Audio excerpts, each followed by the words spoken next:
Joko duduk di teras rumahnya yang sederhana. Desa Mangunjiwo sepi, tak seperti biasanya. Hanya beberapa orang yang lalu lalang menjalani aktivitas rutinnya. Dari terasnya, Joko memandangi gerobak bakso milik Pak Marso yang terparkir sepi di ujung gang. Sudah beberapa minggu terakhir, usaha bakso tetangganya itu nyaris tak pernah ramai. Pembelinya hanya tetangga sekitar, dan itu pun tak setiap hari ada. Kadang-kadang gerobak itu hanya berdiri diam, menjadi saksi bisu usaha keras yang belum membuahkan hasil. Joko merasa iba.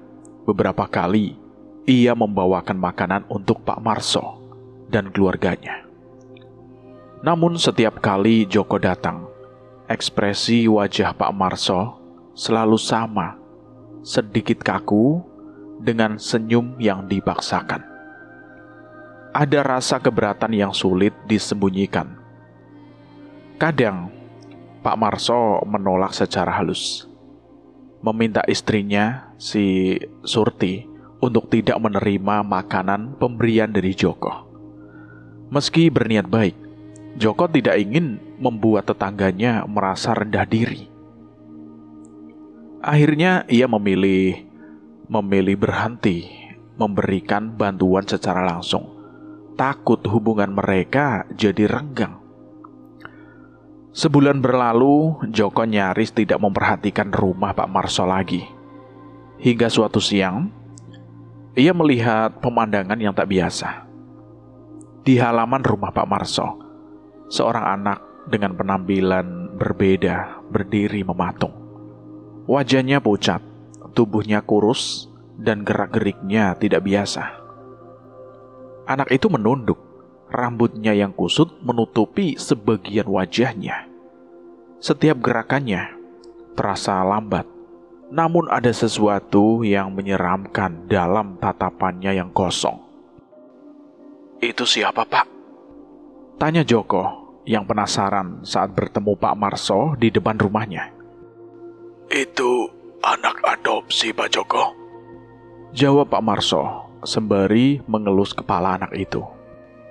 "Tadi aku menemukannya di dekat sungai. Kasihan, jadi aku bawa pulang." Joko mencoba menyapa anak itu. "Hai, siapa namanya?" Namun alih-alih menjawab, anak itu mendadak berteriak, matanya melotot, dan giginya nampak memucat, siap untuk menggigit. Suaranya bukan sekedar teriakan anak kecil, tetapi lebih mirip raungan hewan liar. Joko terkejut. Ia mundur cepat-cepat untuk menghindari serangan tak terduga. Sore harinya, Joko yang sedang duduk di teras kembali dikejutkan oleh suara gaduh dari rumah Pak Marso. Suara piring dan gelas pecah terdengar jelas, diiringi teriakan histeris. Penasaran, Joko pun mendekat. Dari balik jendela yang sedikit terbuka, Joko melihat anak itu berdiri di tengah pecahan piring-piring dan gelas. Wajahnya datar, seolah tak peduli pada kekacauan di sekitarnya, dan noda merah di tangan kecilnya. Entah darah atau saus yang tumpah. Pak Marso terlihat marah. Ia menarik anak itu dengan kasar menuju kamar belakang. Tanpa pikir panjang, anak itu dipasung di sudut ruangan yang gelap. Teriakannya menggema, matanya semakin melotot, membuat bulu kuduk Joko berdiri. Mengapa anak itu diperlakukan begitu ya? Joko bergumam dengan kebingungan. Malamnya, Joko menceritakan kejadian itu kepada istrinya, Yati. Istrinya terkejut, tak menyangka Pak Marso akan mengadopsi anak dengan kondisi yang begitu sulit. Setahu aku, Pak Marso tak punya keluarga dengan kondisi seperti itu. Mungkin memang benar anak adopsi dari luar, ujar Yati sambil sesekali melirik ke arah rumah Pak Marso yang gelap. Keesokan harinya, Joko kembali melihat hal aneh. Anak itu terlepas dari pasungannya. ia memegang palu dan memukul-mukul dinding di depan rumah hingga sebagiannya roboh. Setiap pukulannya diiringi suara rendah yang mirip dengan erangan, membuat suasana semakin mencekam. Pak Marso yang melihatnya segera menarik anak itu dan kembali memasungnya. Tak hanya itu, beberapa hari kemudian, Joko tanpa sengaja melihat anak itu mencekik seekor kucing sampai mati di depan rumah. Nafas Joko tersengal, tubuhnya gemetar, membayangkan jika yang dicekik bukan kucing, melainkan manusia. Joko kembali bercerita pada Yati. Kali ini, istrinya nampak benar-benar ketakutan. "Pak, aku rasa anak itu berbahaya kalau terus dilepas. Kita harus memberitahu Bu Surti." Saat Surti berkunjung untuk berbagi lauk, Yati mencoba mencari tahu lebih dalam. Surti menceritakan hal yang sama, bahwa anak itu memang ditemukan di pinggir sungai. Yati dengan hati-hati menyarankan agar anak itu tidak dibiarkan bebas berkeliaran. Iya, Mbak. Sejak semalam, Tarmo sudah kami pasung di kamar belakang. Jawab Surti dan nada lelah dalam suaranya, seolah apa yang terjadi telah menguras seluruh tenaganya.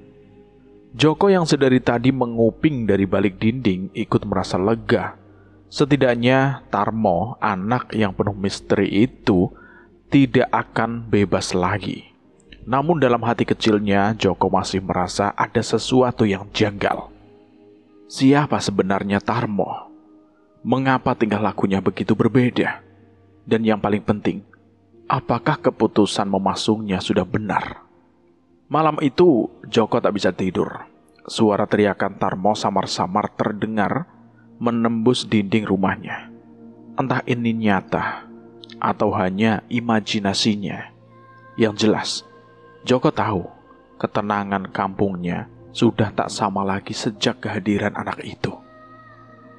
Sebulan setelah mengadopsi anak itu, Joko melihat warung bakso dan mie ayam milik Pak Marso mulai dipenuhi pembeli.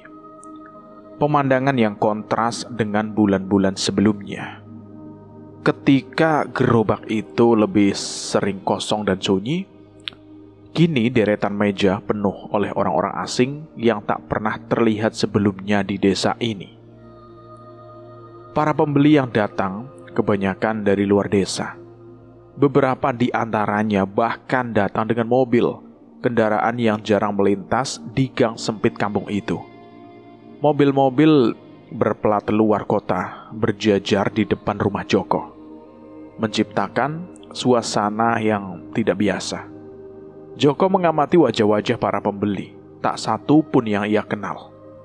Mereka datang dalam diam, memesan dengan suara lirih, dan makan dengan tatapan kosong.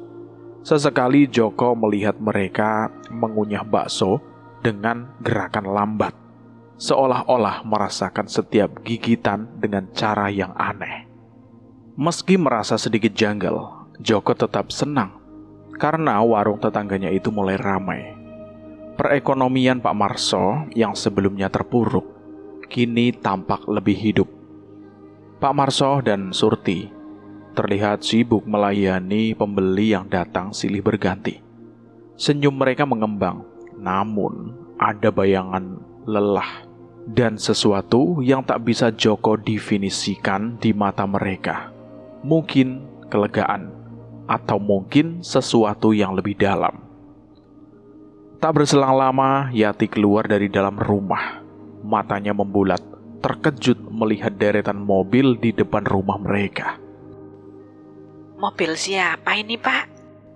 Tanyanya pada Joko, yang sejak tadi duduk di teras sambil memandangi warung bakso tetangganya itu. Mobilnya para pembeli bakso Pak Marso, Bu. Lihat, warungnya sekarang ramai sekali. Jawab Joko menunjuk ke arah warung, di mana pengunjung masih terus berdatangan, seperti ada magnet yang tidak terlihat yang menarik mereka. Syukurlah, kalau sekarang warung baksonya ramai ya, Pak. Yati ikut senang melihat tetangganya mulai kebanjiran pembeli. Namun dalam ekspresinya ada sedikit keraguan. Meski ia sendiri tak tahu pasti apa yang membuatnya merasa begitu. Joko dan Yati menduga ramainya warung bakso milik Pak Marso karena kebaikannya yang selama ini mau mengadopsi anak cacat mental. Mereka berpikir mungkin cerita tentang kebaikan hati Pak Marso telah tersebar hingga luar desa, menarik simpati orang-orang untuk datang. Bagaimanapun, Joko tahu betul bahwa jarang sekali ada orang yang mau mengadopsi anak dengan kondisi seperti itu. Kebanyakan orang lebih memilih anak yang lucu, sehat, dan menggemaskan.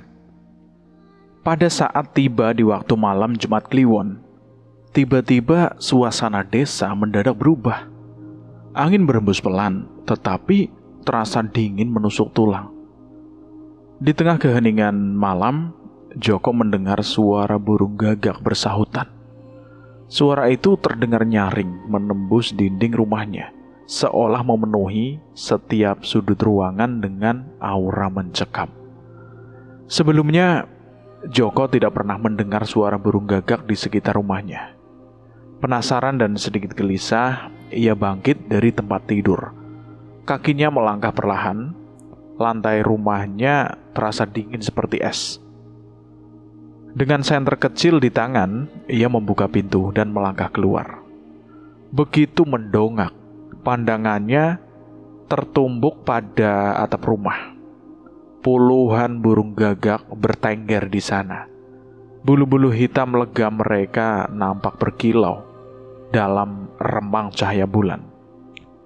Mata-mata merah mereka menatap lurus ke arahnya, tidak berkedip.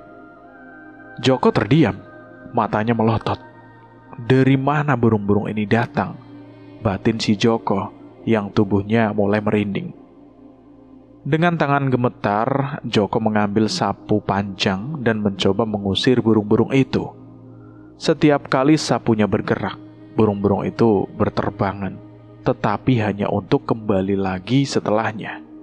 Suara kepakan sayap mereka menciptakan bunyi gemerisik yang membuat bulu kuduk Joko berdiri. Baru saja ia merasa lega setelah memastikan burung-burung itu pergi. Suara aneh kembali terdengar. Suara burung gagak itu datang lagi, lebih nyaring dan lebih dekat.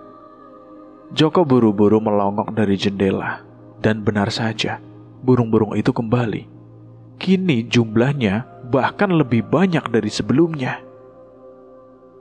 Tubuh Joko terasa semakin dingin. Lalu suara lain menyusul. Kali ini suara anjing menggonggong. Suara itu berasal dari belakang rumahnya. Anjing siapa itu? Seingatku, desa ini tidak ada yang memelihara anjing. Gumam Joko, suaranya bergetar. Bibirnya pucat. Rasa takut yang menyelimuti hatinya membuat Joko mundur perlahan. Setiap langkah terasa berat, seolah ada yang menariknya untuk tetap tinggal di sana. Di tengah kegelapan malam yang semakin pekat, tanpa pikir panjang, ia memilih masuk ke kamar, menutup pintu, dan menarik selimut hingga menutupi seluruh tubuhnya. Sejak malam itu, suara burung gagak dan gonggongan anjing menjadi teman malamnya. Bukan hanya suara-suara aneh. Saat membuang sampah di gang kecil yang memisahkan rumahnya dengan rumah Pak Marso, Joko kerap melihat bayangan hitam besar melintas cepat. Bayangan itu bukan sekedar bayangan biasa. Matanya merah berpendar di tengah kegelapan, membuat Joko terperanjat setiap kali melihatnya. Mulanya, ia berpikir itu hanyalah bayangannya sendiri. Namun ketika bayangan itu bergerak berlawanan arah dengannya, Joko tahu ada yang tidak beres. Apa jangan-jangan semua ini gara-gara anak cacat mental itu ya? Batin Joko, sosok Tarmo, kembali terlintas di benaknya. anak aneh yang diadopsi oleh Pak Marso. Bu, akhir-akhir ini aku sering dengar suara burung gagak dan anjing. Aneh banget. Padahal di desa ini gak ada yang memelihara anjing. Ujar Joko saat sedang menonton TV bersama Yati. Ibu juga, Pak. Malah sering lihat penampakan di gang kecil itu. Yati menunjuk gang kecil di sebelah rumah mereka. Wajahnya pucat, tangannya meremas ujung baju. Apa semua ini gara-gara anak itu ya, Bu? Sebelum dia datang, gak pernah ada kejadian aneh seperti ini loh. Joko menggumam, suaranya lirih tetapi penuh rasa curiga. Hus, jangan sembarangan, Pak. Mungkin ini cuma kebetulan saja. Yati mencoba berpikir positif, meski nada suaranya terdengar tidak yakin. Namun dalam hati kecil mereka, baik Joko maupun Yati, tahu bahwa apa yang mereka alami bukan sekedar kebetulan. Ada sesuatu yang tidak terlihat, mengintai dengan gelap, menunggu waktu untuk memperlihatkan wujud aslinya. Malam semakin larut, desa yang biasanya tenang, kini terasa asing. Setiap sudut nampak gelap. Bayangan-bayangan bergerak seiring angin malam yang berhembus dingin. Dan di tengah semuanya, Joko yang bisa memeluk lututnya di sudut kamar, berharap pagi segera datang untuk mengusir segala kengerian yang menyelimuti rumahnya. Keesokan harinya, Joko dan beberapa orang ronda kemarin mendatangi kantor kepala desa. Mereka melaporkan beberapa kejadian yang dialami hampir semua warga. Bahkan di saat itu, bersamaan dengan beberapa warga yang juga mengeluhkan hal yang sama. Apa jangan-jangan benar dimakan makhluk halus ya? Ujar salah satu dari mereka, mendapat laporan seperti itu. Kepala desa mencoba berpikir dengan logika terlebih dahulu.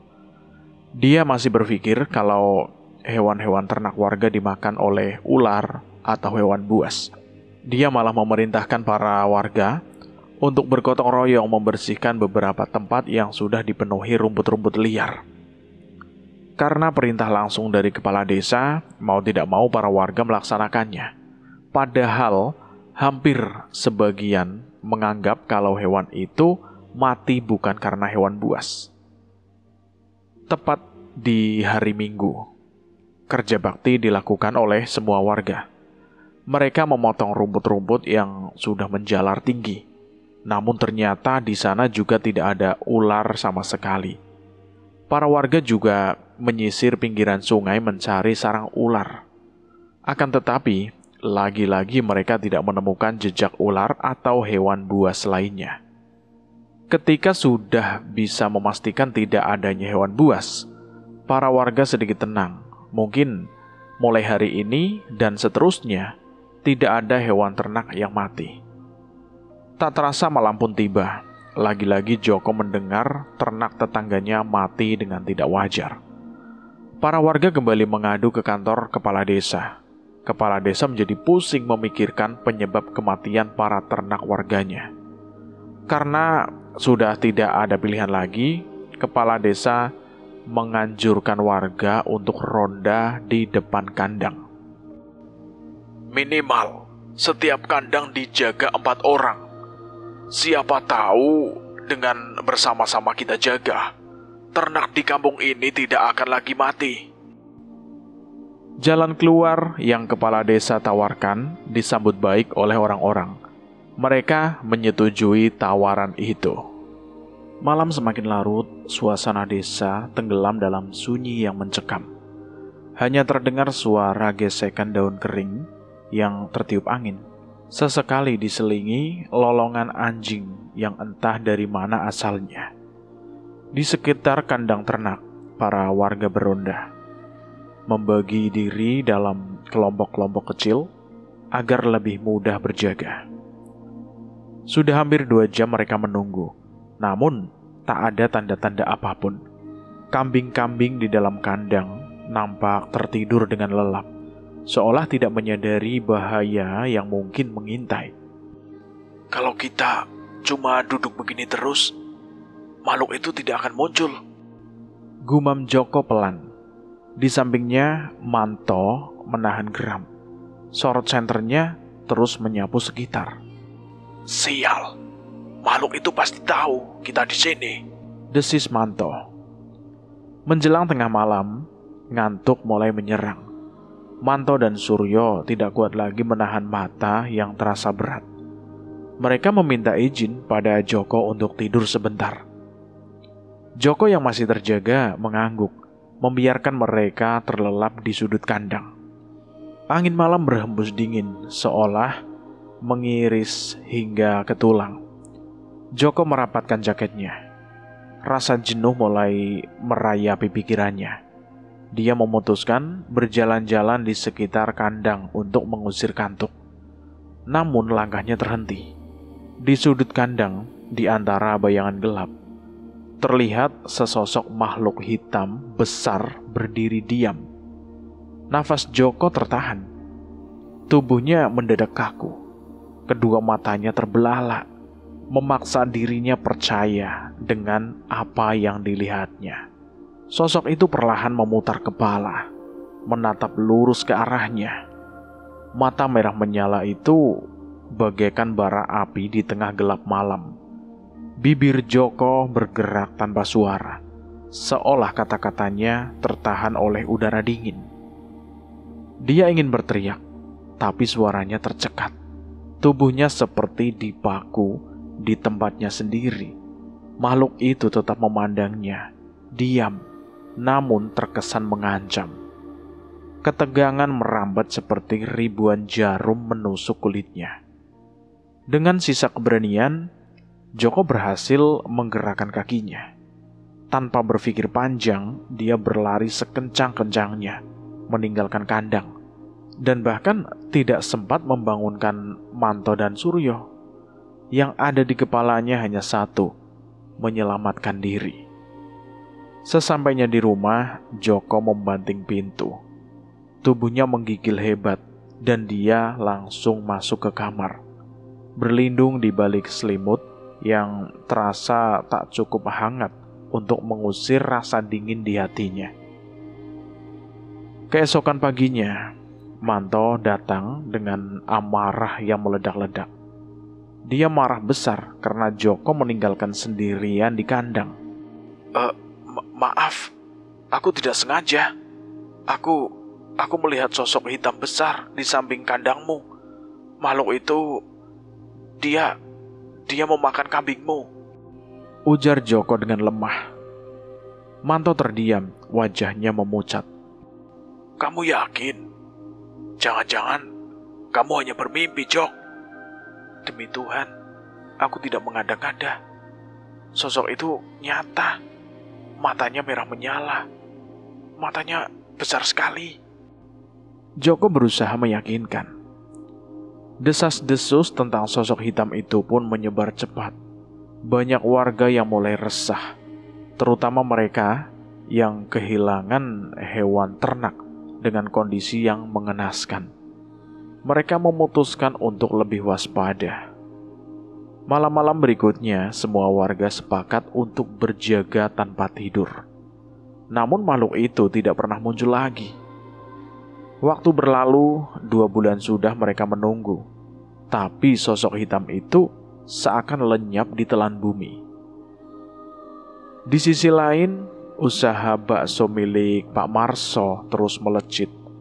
Dalam waktu 3 bulan, dia berhasil membuka 3 cabang baru. Warga mulai merasa ada yang janggal dengan kesuksesannya tersebut. Gak masuk akal deh. Lihat saja, pengusaha bakso terkenal di kota perlu setahun lebih untuk buka cabang baru. Lah ini Pak Marso cuma 3 bulan langsung buka 3 cabang sekaligus, kata Suryo saat ronda malam itu. Jangan-jangan ini ada hubungannya sama anak angkat itu. Darso berbisik, suaranya terdengar takut-takut. Percakapan mereka berlanjut hingga malam semakin larut. Rasa penasaran mereka tak kunjung terjawab. Meski desa kini terlihat lebih tenang, namun di hati mereka, rasa takut masih saja mengendap. Misteri tentang sosok hitam itu tetap menggantung tanpa jawaban, seolah menunggu waktu yang tepat untuk kembali menghantui. Bulan itu waktu seakan berlari. Joko merasa sedikit lega karena ternaknya aman. Tak lagi hilang secara misterius seperti bulan-bulan sebelumnya. Namun, ketegangan itu hanya bertahan sampai malam Jumat Kliwon tiba. Suara teriakan menggema di tengah malam.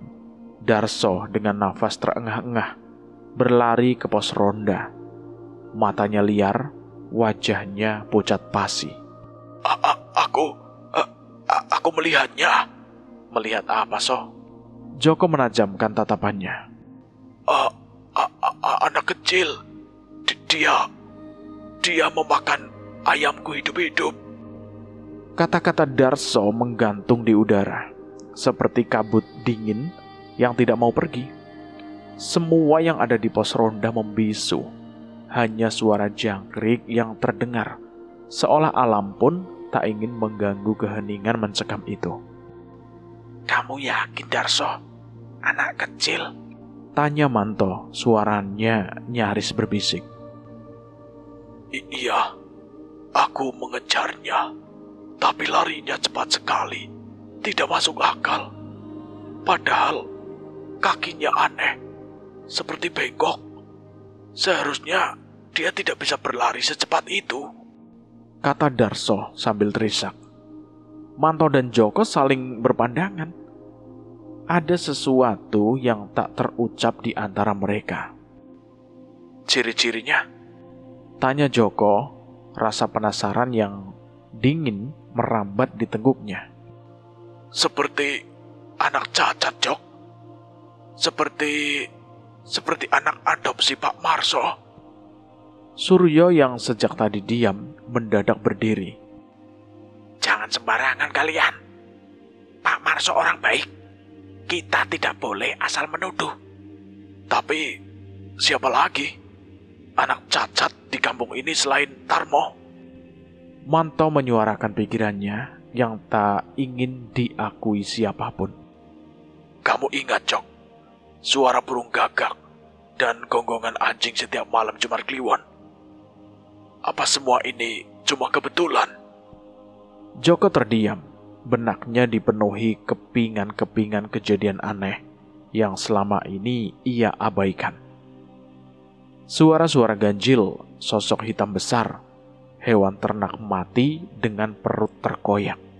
Semua kembali berputar dalam ingatannya, seperti film horor yang tidak mau berhenti. Aku rasa kita harus membuktikan sendiri. Malam Jumat Kliwon nanti, kita bersembunyi di dekat kandang. Kita pastikan siapa pelakunya. Bisik Joko akhirnya. Angin malam menyusup di sela-sela tubuh mereka, membawa serta rasa dingin dan bisikan ketakutan. Di bawah langit pekat tanpa bintang, mereka berempat bersumpah malam Jumat Kliwon berikutnya mereka akan menghadapi kegelapan itu, entah siap atau tidak. Malam yang ditunggu-tunggu pun datang. Joko dan yang lainnya sudah bersiap. Mereka bersembunyi di tempat berbeda-beda. Joko bersembunyi di balik pohon nangka besar. Lalu Manto berada di pintu belakang dan yang lainnya bersembunyi di balik sumur. Mereka menunggu pemakan hewan ternak yang sempat menghebohkan para warga. Tak berselang lama ada suara langkah kaki mendekat. Suara itu bersumber dari pepohonan besar. Joko seketika merapatkan tubuhnya agar tidak terlihat. 5 menit mereka menunggu. Akhirnya yang datang adalah Tarmo. Dia nampak berjalan dengan agak pincang menuju kandang milik Darso. Joko dan yang lainnya sontak terkejut. Ternyata dugaan Manto benar. Tarmo masuk ke kandang, lalu mengambil satu ayam dan membawanya keluar. Dia makan hidup-hidup ayam itu dengan menggigit bagian perut. Joko sempat hampir muntah melihat hal itu, tetapi dia tahan sekuat mungkin. Manto yang sudah tidak sabar memberi isyarat kepada semua untuk menangkap Tarmo. Ketika hitungan ketiga, mereka semua keluar. Melihat ada orang banyak, Tarmo langsung lari. Anehnya, keempat orang itu kesulitan menangkapnya. Anak itu bisa lolos dengan cepat, padahal Darso sempat memegangi bajunya. Kejar, jangan sampai lolos, teriak Darso yang mencoba mengejar. Namun ketika berada di tengah perkebunan, tiba-tiba saja Tarmo menghilang. Mereka sudah berpencar, namun tetap saja Tarmo tidak bisa ditemukan. Jelas-jelas kebun itu hanya ada satu jalan keluarnya. Anehnya, Tarmo bisa keluar, padahal di sekeliling kebun itu ada dinding besar yang sangat tinggi. Masa iya sih? Anak itu bisa menaiki dinding setinggi itu. Joko nampak tidak percaya. Aku kira dia bukan anak biasa. Kita harus melaporkannya ke kepala desa. Manto memberi saran. Mereka pun setuju akan melaporkan semua ini kepada kepala desa besok. Sejak kejadian itu, orang-orang mulai membicarakan Pak Marso, terutama anak cacat yang belakangan ini mereka adopsi. Joko dan yang lainnya juga sudah mendatangi kepala desa. Namun jawaban dari kepala desa tidak memuaskan. Kalau nanti kalian salah, jatuhnya bisa pencemaran nama baik loh. Hati-hati. Pinta kepala desa yang ikut pusing memikirkan masalah yang dialami oleh warganya belakangan ini. Tapi Pak, jelas-jelas kami melihatnya sendiri. 4 orang apa kurang cukup untuk menjadi saksi? Masalahnya, tidak ada bukti konkret Mas Manto. Makanya susah. Setelah beberapa menit berdebat, Joko dan gerombolannya memilih untuk pulang. Mereka kecewa dengan jawaban dari kepala desa. Mereka yang masih takut akan ancaman hewan ternaknya mencoba mencari jalan keluar lain. Joko dan gerombolannya mengumpulkan para warga untuk mendatangi rumah Pak Marso. Mereka ingin meminta penjelasan dan pertanggungjawaban atas perbuatan anak itu. Para warga yang juga tidak mau kehilangan hewan ternaknya, ia turut mendukung. Selepas Isya, mereka mendatangi rumah Pak Marso bersama-sama. Para warga itu nampak marah dan kesal.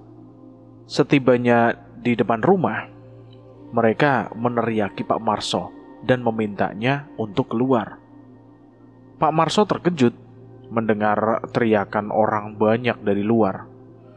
Dia yang penasaran pun akhirnya keluar. Para warga yang nampak kesal ingin menyerangnya, tetapi Joko mencoba menengahi dan menghalau mereka. Ada apa ini? Kenapa bapak-bapak dan ibu-ibu datang ke sini? Pak Marso nampak panik. Dia sempat hendak menutup pintunya lagi karena nyaris diserang oleh beberapa warga. Begini Pak, beberapa warga sering melihat Tarmo memakan hewan ternak setiap malam Jumat Kliwon. Nah, kami di sini ingin meminta penjelasan dari Pak Marso soal Tarmo. Joko mencoba mewakili para warga. Usai mengatakan itu, para warga langsung berteriak silih berganti dan mendesak Pak Marso untuk mengaku. Pak Marso pun menjelaskan pada para warga kalau dia tidak pernah melepaskan Tarmo. Setiap hari anak itu selalu dipasung di kamar belakang dan tidak pernah dia lepas sama sekali. Mendengar itu para warga tambah kesal. Mereka tidak percaya dengan perkataan darinya. Kalau kalian tidak percaya, kalian boleh bawa semua kuncinya. Mulai dari kunci alat pasung sampai kunci kamarnya. Pak Marso meminta izin untuk mengambil kuncinya. Para warga pun menunggu. 5 menit kemudian dia keluar membawa 1 renteng kunci. Kunci itu langsung diserahkan pada Joko. Pak Marso tidak merasa keberatan sama sekali. Apa ini benar kunci dari alat pasung dan kamarnya? Manto yang masih tidak percaya kembali menanyakan keberadaannya. Kalau Pak Manto tidak percaya, bisa mencoba sendiri. Pak Marso mempersilahkan para warga untuk mencobanya sendiri. Mendengar itu, para warga memilih untuk percaya. Mereka akhirnya mau kembali pulang. Kunci tadi dibawa oleh Darso, yang rumahnya jauh dari rumah Pak Marso. Sejak pemberian kunci itu, para warga kebingungan. Jika bukan anak adopsi itu, lalu siapa lagi? Jangan-jangan ada warga yang memakai pesugihan, tetapi bukan Pak Marso. Malamnya, para warga tetap berjaga di kandangnya masing-masing. Meskipun sudah mendapatkan kuncinya, mereka tetap belum sepenuhnya percaya. Baru saja mengecek kandang, Manto sudah melihat kambingnya tergeletak tak berdaya. Dia buru-buru mendekat dan mengecek kambingnya. Sialan, ternyata masih sama saja. Hanya bagian perutnya saja yang dimakan. Gerutu Manto. Tak hanya Manto, beberapa warga juga teriak-teriak ketakutan karena melihat Tarmo kembali memakan hewan ternaknya. Joko yang mendapat panggilan tetangganya segera meluncur ke sana. Ia mengecek langsung ke kandang milik Pak Harno. Ternyata benar, ayamnya mati dengan perut terbelah dan isi perutnya hilang. Memangnya siapa yang memakan ayam itu, Pade? Siapa lagi kalau bukan anak cacat itu? Tadi aku sudah berupaya menangkapnya, tetapi gerakannya lincah sekali. Gerutu Pak Harno. Joko tidak menyangka kalau Pak Marso sudah membohongi satu kampung. Tak hanya milik Pak Harno, hampir semua warga yang memiliki hewan ternak mengalami kejadian yang sama. Mereka yang marah dan kesal akhirnya memutuskan untuk mendatangi rumah Pak Marso untuk kedua kalinya. Pak Marso nampak begitu tenang ketika berada di depan para warga yang sudah marah. Mereka langsung mencaci maki dan memarahinya. Joko yang tidak mau terjadi kekerasan dan adanya korban menjadi penengah. Apa benar Pak Marso membohongi kami? Joko sebagai tetangga masih bertanya dengan cara yang sopan. Beberapa warga sempat memprotes caranya. Mereka ingin langsung menghajar Pak Marso yang sudah merugikan para warga. Membohongi apa lagi, Pak? Bukannya semua kunci sudah aku berikan ya? Tanya Pak Marso dengan lagak kebingungan. Aku yakin pasti ada kunci cadangan di rumah. Makanya dia berani memberi kita kunci ini. Darso yang sudah nampak sangat kesal langsung membuang kunci tersebut. Pak Marso dengan tenangnya meminta para warga untuk menunggu di kamar belakang. Mendengar itu, sontak semua warga terdiam. Mereka hanya bisa saling pandang. Joko juga nampak keheranan. Biar kalian percaya, kalian boleh menunggu atau berjaga di kamar belakang setiap malam. Pinta Pak Marso yang nampak tenang mempersilahkan mereka. Hal itu semakin membuat para warga kebingungan. Setelah berunding sebentar, akhirnya para warga setuju. Mulai besok malam, mereka berbagi tugas. ada yang menunggu di depan kamar anak itu dan menunggu di kandang ternak. Pak Marso pun mengangguk sepakat. Usai mendapatkan kesepakatan, mereka akhirnya pulang ke rumah masing-masing. Malam berikutnya, 5 warga ditugaskan untuk menjaga di rumah Pak Marso. Pak Marso mempersilahkan ke-5 warga untuk masuk dan berjaga di depan kamar belakang. Pak Marso juga sempat menunjukkan kalau anak itu masih berada di kamar. Nah, ini ada teh dan kacang untuk ronda malam ini ya Pak.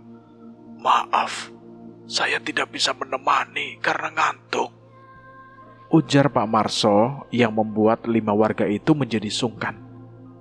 Sambil berjaga, mereka meminum teh dan makan kacang rebus yang sudah Pak Marso sediakan. Mereka terus mengamati dan memastikan kalau anak itu tidak keluar dari kamar. Sampai pagi mereka berjaga. Anak itu juga tidak keluar. Karena sudah pagi, ke-5 warga itu pamit karena merasa tidak enak. Apa yang Pak Marso katakan benar. Anak itu tidak keluar kamar sama sekali. Iya ya, kalau begitu selama ini, siapa yang memakan hewan ternak kita? Selepas pergi dari rumah Pak Marso, mereka menemui beberapa warga yang berjaga di kandang. Mereka ternyata masih melihat Tarmo memakan hewan ternaknya. Jangan mengada-ngada ya kamu. Semalam kami menunggu di depan kamarnya. Dia tidak keluar sama sekali. Ke-5 warga yang menunggu di depan kamar mereka merasa tidak terima karena dituduh lalai. Sumpah, bukan aku saja. Yang lain juga melihatnya. Para warga dibuat kebingungan dengan kejadian ini. Akhirnya semua warga berkumpul untuk mencari tahu hasil ronda di malam pertama. Antara penjaga di rumah Pak Marso dan di kandang masing-masing menyalahkan. Mereka malah berdebat sampai hampir bertengkar. Joko dan yang lainnya mencoba melerainya. Mereka diminta untuk bersabar. Siapa tahu ini memang siasat dari Pak Marso karena sudah mempermainkannya. Kita coba malam kedua. Siapa tahu kita menemukan bukti yang cukup kuat untuk menjebloskan Pak Marso ke polisi. Joko mencoba menenangkan semuanya. Sementara ini, para warga yakin kalau Pak Marso menggunakan pesugihan. Akan tetapi, mereka belum cukup bukti. Di malam yang kedua, ternyata kejadiannya sama persis dengan kejadian di malam pertama. Para warga masih melihat Tarmo memakan ternak hidup-hidup. Namun, para warga tidak tahu harus bagaimana. Mereka bingung. Selama seminggu mereka terus memikirkan cara untuk menemukan buktinya. Hingga suatu malam, Joko yang sedang bersantai di teras mendengar Surti berteriak-teriak meminta tolong. Dia segera mendekati rumah Pak Marso. Baru setengah jalan ke sana, Surti sudah keluar sambil berlari. Seluruh bagian wajahnya dipenuhi air mata. Sepertinya Surti habis menangis. Tak hanya itu, ketakutan terlukis jelas di wajahnya. Ada apa, Mbak? Tanya Joko panik sambil mencoba menenangkan tetangganya itu. Surti malah menangis dan terus berjalan sampai ke depan rumahnya. Mendengar ada suara orang menangis, Yati keluar. Dia terkejut melihat ada Surti menangis terseduh-seduh. Seketika dia peluk tubuh tetangganya itu dan menanyakan apa yang terjadi. Surti masih menangis. Sesekali dia sesegukan. Yati langsung membawanya masuk ke dalam dan memberinya minum. Setelah minum, Surti sedikit tenang. Dia mulai menceritakan kejadian yang dia alami barusan. Katanya, dia akan dijadikan tumbal pesugihan oleh suaminya sendiri. Aku tidak tahu kalau ternyata Bapak memakai pesugihan. Tadi aku iseng mengintip dari celah kamar. Ternyata ada fotoku di depan dupa itu. Terus dia bilang kalau akan menumbalkan dirinya. Surti bercerita dengan terbata-bata karena masih merasa takut. Setelah melihat itu, Surti lari ketakutan. Dia sempat berteriak karena suaminya mengetahuinya. Suaminya sempat ingin mengejarnya, tetapi Surti sudah lebih dulu keluar dari rumah tersebut. Nanti Mbak Surti tidur di sini dulu ya untuk sementara. Yati mencoba menenangkannya. Mendengar cerita itu, sontak membuat Joko mengabarkan kepada para warga. Para warga yang penasaran mulai berdatangan dan meminta Surti untuk menceritakannya. Sejak malam itu, para warga berjaga di rumah Joko. Mereka tidak mau Pak Marso memaksa istrinya untuk pulang. Para warga yang juga sudah geram ingin sekali mendatangi rumahnya, tetapi Joko menahannya. Dia ingin agar Surti pulih lebih dulu, dan dia bisa mengumpulkan bukti-buktinya. Ketika para warga berkumpul di rumah Joko, Surti meminta tolong pada mereka untuk bisa membebaskan anaknya. Dia tidak mau anaknya dijadikan tumbal. Mendengar permintaan itu, para warga mulai mendatangi rumah Pak Marso. Mereka membobol paksa pintu rumah itu. Pak Marso sedang tidur, terkejut melihat pintu rumahnya dirusak. "Hei, keluar kamu sialan!" Umpat salah satu warga sambil menendang setiap pintu yang ada. Ternyata anaknya sedang tidur bersama Pak Marso. Pak Marso memohon ampun pada para warga. "Kalau kamu mau diampuni, kamu harus pergi dari desa ini dan serahkan anakmu pada kami." Para warga yang kesal langsung menarik anaknya.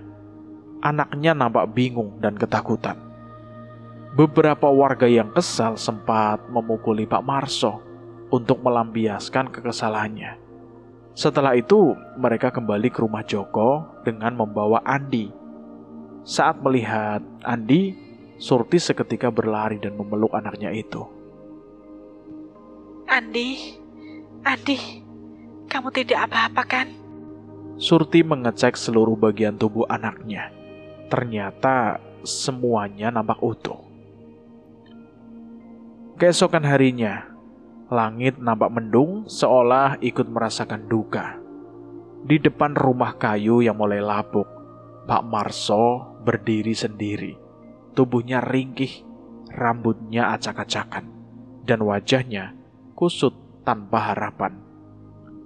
Ia memungut barang-barangnya satu persatu, memasukkannya dengan hati-hati ke dalam karung tua yang sudah sobek di beberapa bagian. Setiap kali ia mengangkat barang, tubuhnya bergetar. Bukan hanya karena lelah, tapi juga karena rasa malu yang menyesakkan dada. Di sekelilingnya, para warga berkumpul. Namun, tidak ada belas kasihan di sana. Pergi kau dari sini." "Iya, pergi kau dari sini. Jangan pernah kembali lagi. Dasar pembawa sial." Pak Marso tidak menjawab, hanya bibirnya yang bergerak pelan. Mungkin berbisik meminta maaf, mungkin memohon pengampunan. Namun kata-katanya tertelan oleh gelombang kebencian. Ketika ia tersandung, barang-barangnya tumpah ke tanah berlumpur. Ia mencoba memungutnya kembali, tapi tak ada satupun tangan yang terulur untuk membantunya. Hanya sorot mata sinis yang mengawasi. Dalam keadaan yang mengenaskan, Pak Marso meninggal tanpa sebab yang pasti. 2 minggu setelah kepergiannya, tiba-tiba Surti jatuh sakit. Suatu malam, ia terbangun dengan dada sesak dan perut terasa seperti terbakar. Nafasnya pendek-pendek, wajahnya pucat.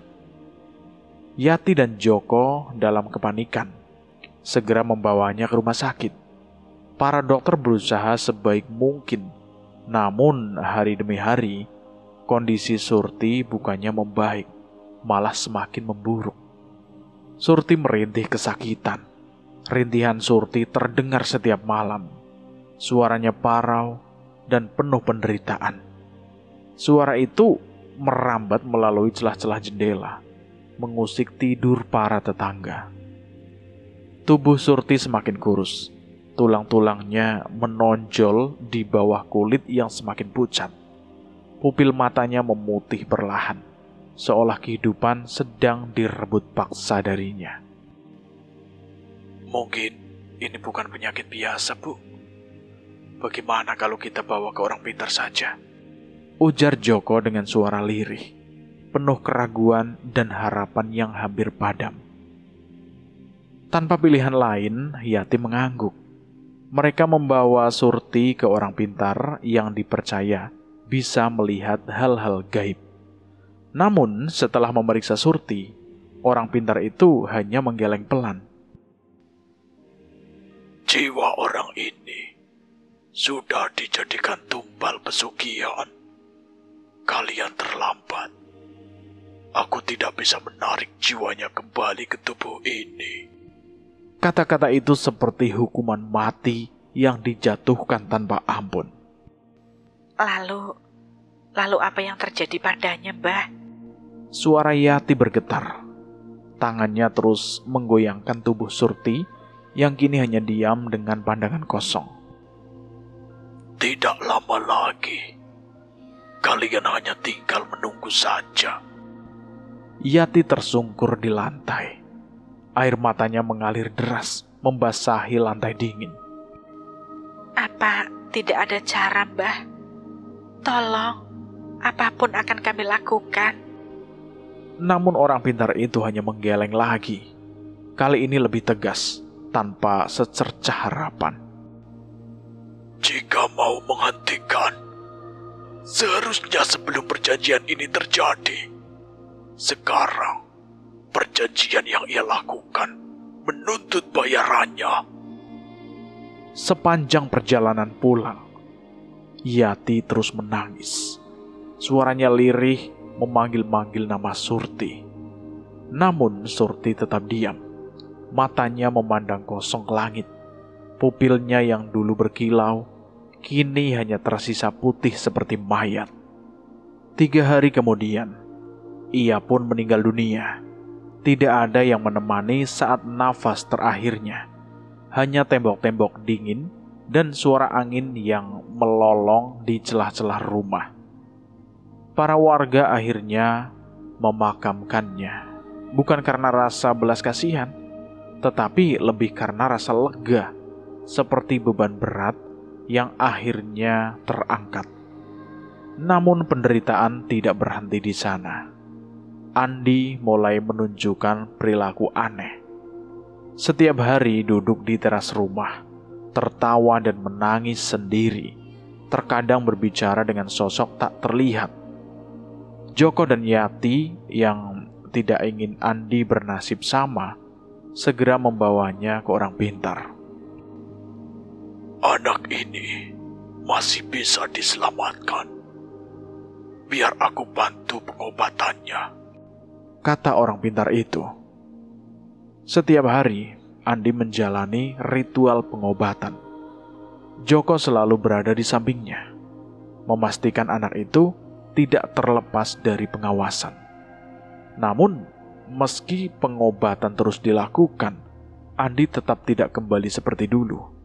Senyumnya kosong, tawanya hanya gema dari kenangan masa kecil yang tidak akan pernah kembali. Dan di desa itu, setiap malam, angin masih berdesir pelan, membawa bisikan, rintihan, dan tangisan yang tertinggal. Seolah cerita tentang Pak Marso dan keluarganya tak akan pernah benar-benar usai. Cerita ini tamat, selesai sampai di sini. Bagaimana menurut kalian semua tentang cerita ini? Silahkan tulis di kolom komentar. Terima kasih buat kalian semua yang sudah mendengarkan cerita ini sampai habis. Semoga kalian sehat selalu, panjang umur, bahagia selalu, dan sukses selalu. Dan buat kalian yang baru bergabung di channel ini, silahkan klik tombol subscribe dan tombol loncengnya, agar kalian tidak ketinggalan cerita terbaru dari kami. Saya mohon maaf jika ada kesalahan kata, dan saya pamit undur diri.